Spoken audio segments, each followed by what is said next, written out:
தமிழ்நாட்டு மக்களை காப்பாற்ற தவறிவிட்டு இந்தியாவை காப்பாற்றப் போவதாக முதலமைச்சர் ஸ்டாலின் கூறுவது வேடிக்கையாக இருப்பதாக தேமுதிக பொதுச் செயலாளர் பிரேமலதா விமர்சித்துள்ளார். நெல்லை மக்களவை தொகுதியில் போட்டியிடும் அதிமுக வேட்பாளர் ஜான்சி ராணிக்கு ஆதரவாக தச்சநல்லூர் பகுதியில் பிரச்சாரம் மேற்கொண்ட அவர், தமிழக மக்களுக்கு கொடுத்த தேர்தல் வாக்குறுதிகளை முழுமையாக திமுக நிறைவேற்றவில்லை என குற்றம் சாட்டினார். தமிழ்நாட்டை காப்பாற்றியாச்சு, இந்தியாவை காப்பாற்ற வேண்டுங்கிறார் முதல்வர் அவர்களே. முதல்ல நீங்க தமிழ்நாடை காப்பாத்துங்க, மக்களுக்கு கொடுத்த வாக்குறுதியை நீங்க நிறைவேற்றுங்க. எந்த வாக்குறுதியுமே நிறைவேற்றாம திராவிட மாடல் ஆட்சின்னு சொல்றீங்களே, எல்லா பெண்களுக்கும் 1000 ரூபான்னு சொன்னீங்க.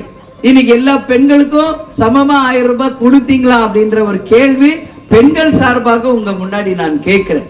அது மட்டும் இல்ல, இன்னைக்கு படிக்காத இளைஞர்களுக்கு வேலை வாய்ப்பு இல்லை, எங்கேயுமே கிடையாது. அது வறுமை, எல்லா விலைவாசியும் உயர்ந்து போயிடுச்சு. உங்கள் ராஜ் நியூஸ் தொலைக்காட்சியில் திங்கள் முதல் வெள்ளி வரை தினந்தோறும் பிற்பகல் 2 மணிக்கு உங்கள் பகுதியில் உள்ள குறைகளை நேரலையில் தெரிவிக்கும் புகார் பெட்டி நிகழ்ச்சி. பங்கு பெறுங்கள், பயனடையுங்கள், காணத் தவறாதீர்கள்.